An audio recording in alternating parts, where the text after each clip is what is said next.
கதிர் வெடித்து பிளம்பு விழ, கடல் கொதித்து சூடாற்ற, முழுமமிகு நிலப்பரப்பின் முதற்பிறப்பு தோன்றிவிட, நதி வருமுன் மணல் தருமுன் முந்தோன்றி மூத்ததுவும்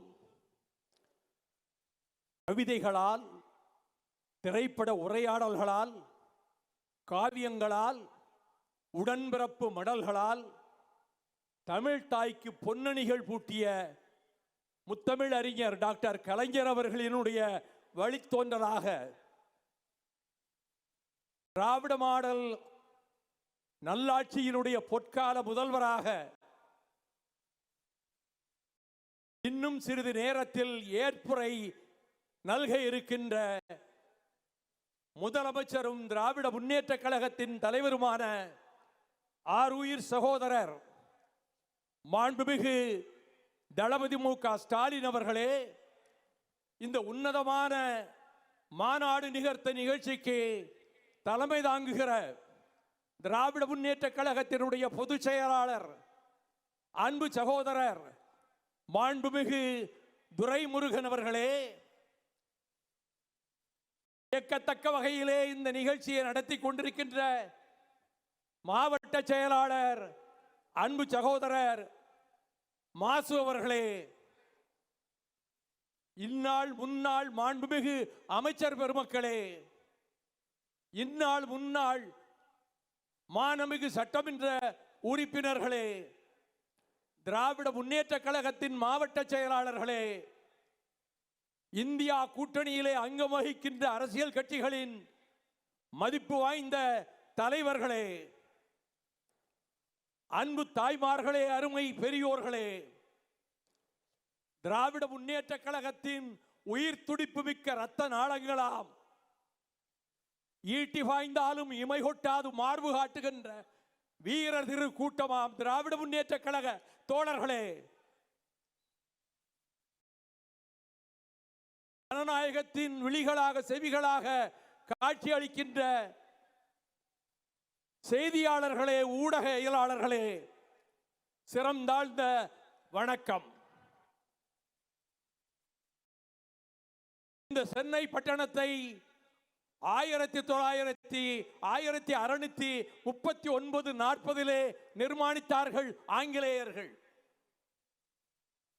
1640 மார்ச் 1ஆம் தேதி பிரான்சிஸ் டே என்ற கட்டிட கலைஞர் 25 கட்டிட விற்பனர்களை வெளிநாடுகளில் இருந்து உடன் அழைத்து வந்து கூவம் ஆற்றோரம் கடல் அலைகள் தாளாட்டுகிற இடத்தில் ஒரு பண்டகசாலை அமைத்து அதை சுற்றிலும் கோட்டை சுவர்களை மதில் சுவர்களை எழுப்பி, அந்த நாள் ஜார்ஜ் மன்னருடைய நாள் என்பதால் அதற்கு புனித ஜார்ஜ் கோட்டை என்று பெயர் வைத்து, அது 1640 மார்ச் 1 இன்றைக்கு இந்த முதலமைச்சர் நாற்காலியிலே அமர்ந்திருக்கக்கூடிய என் ஆருயிர் சகோதரருக்கும் பிறந்த நாள் 1953 மார்ச் 1 ஆகும்.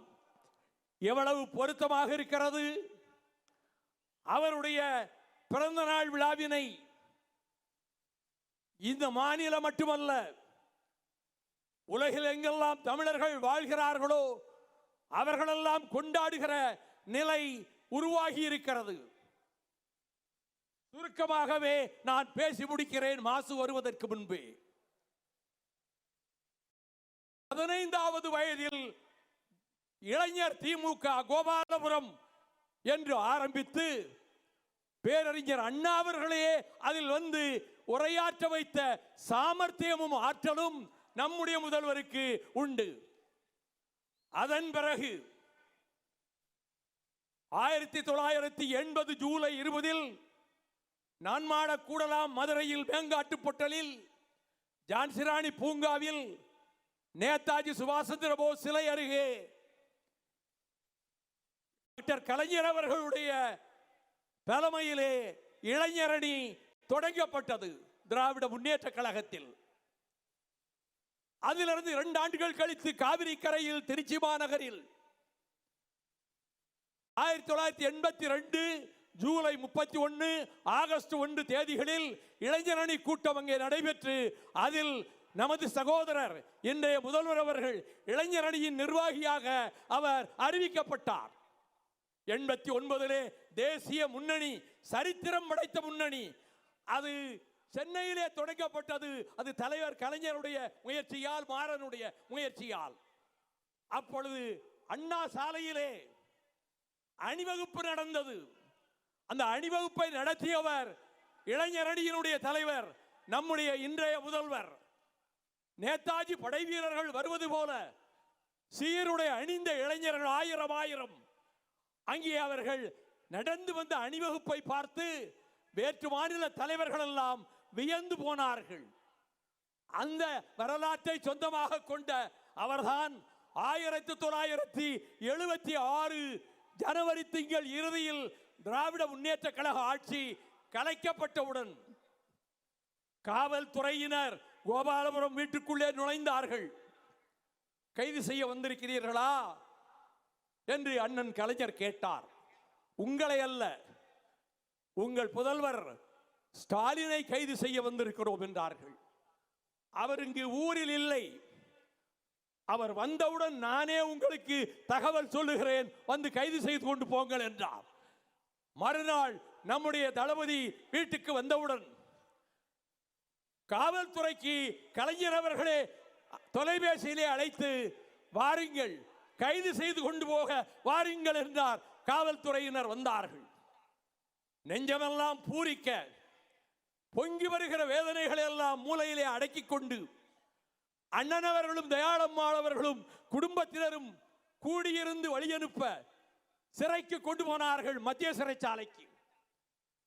அந்த மத்திய சிறைச்சாலையிலே இரவு சூழ்ந்த வேளையில் பூட்ஸ் சத்தம் என்று கேட்டது. ஒரு பட்டாளமே அங்கே புகுந்தது. எங்கே இருக்கிறான் ஸ்டாலின் என்று தேடியது. அவர் அங்கு வந்து நின்றார்.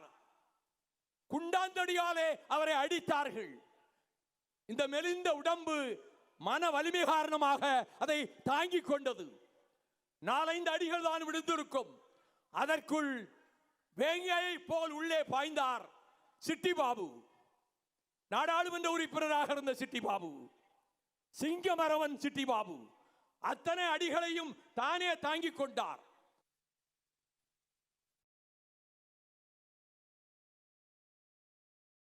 தாக்குதலுக்கு பின்னர் அவர் மருத்துவமனையிலே சேர்க்கப்பட வேண்டிய நிலைமை வந்து அந்த சிறையிலேயே சிட்டி பாபு மாண்டு போனார்.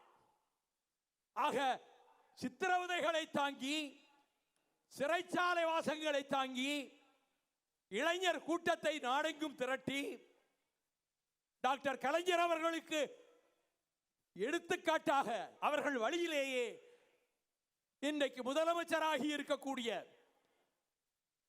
நம்முடைய தளபதி அவர்களை பற்றி கலைஞர் சொன்னது உழைப்பு, உழைப்பு, உழைப்பு, உழைப்பின் மறுபெயர் தான் ஸ்டாலின் என்று சொன்னார். அதை 100க்கு 100 எல்லோரும் ஆமோதிப்பார்கள். இன்றும் அப்படித்தான் உழைக்கிறார். இனியும் அவர் அப்படித்தான் உழைப்பார். உயர்ந்த சிகரங்களுக்கு சென்றவர்கள், கீர்த்தி பெற்றவர்கள் எப்படி அந்த இடத்துக்கு வந்தார்கள் என்று லாங்ஃபெல்லோ என்கின்ற ஆங்கில கவிஞன் அழகாக சொன்னான். The heights by great men reached and kept were not attained by sudden flight. When their companions slept, they were toiling in the night.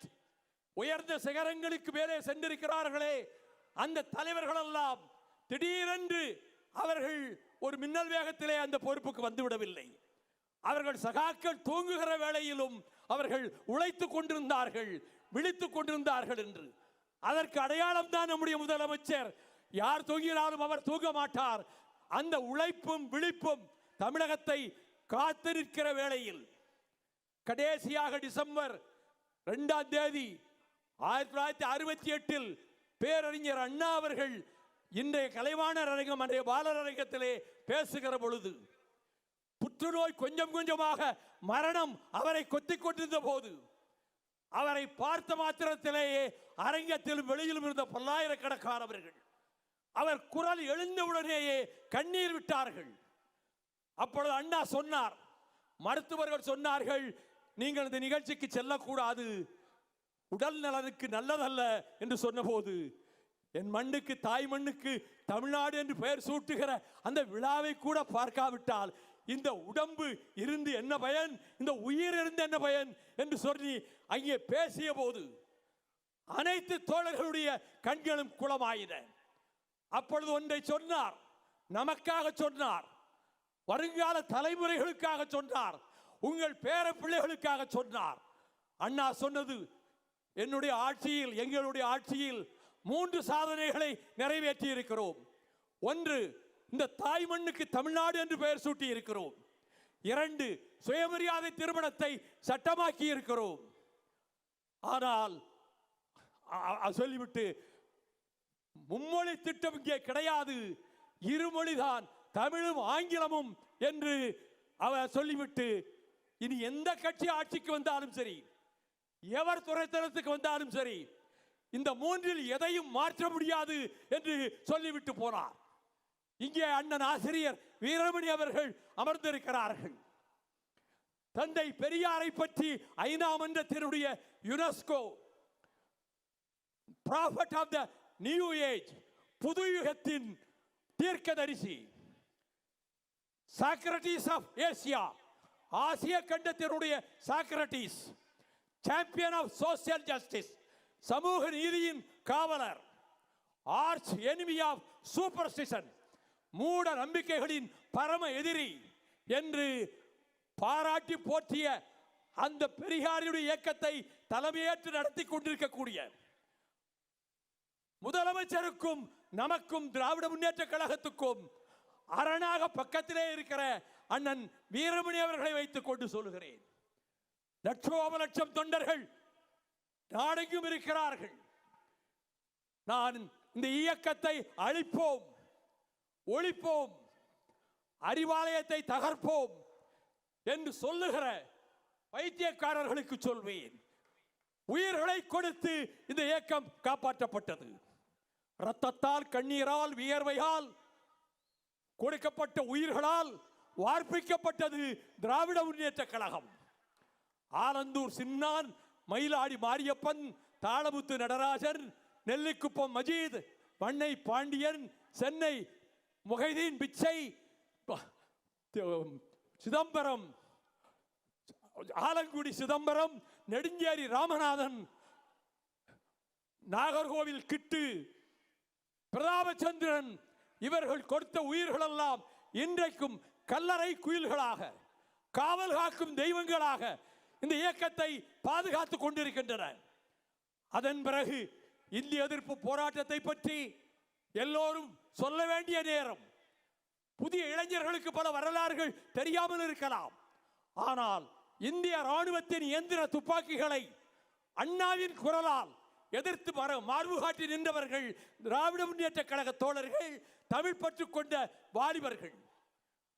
எல்லை காக்க வேண்டிய ராணுவம் இங்கே வந்தது.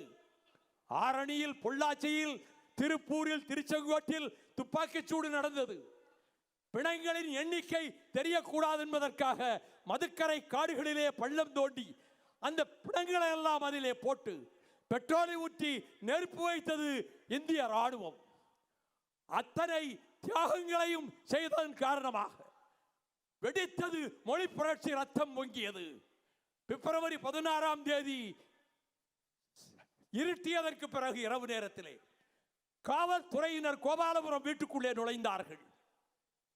உங்களை கைது செய்ய வந்திருக்கிறோம் என்றார்கள். சரி, எப்பொழுது? இப்பொழுதே. சரி, புறப்படுகிறேன். அவர் நெஞ்சு வலிக்கிறது என்று வீட்டிலே சொன்னார். அவர்களிடம் சொல்லவில்லை.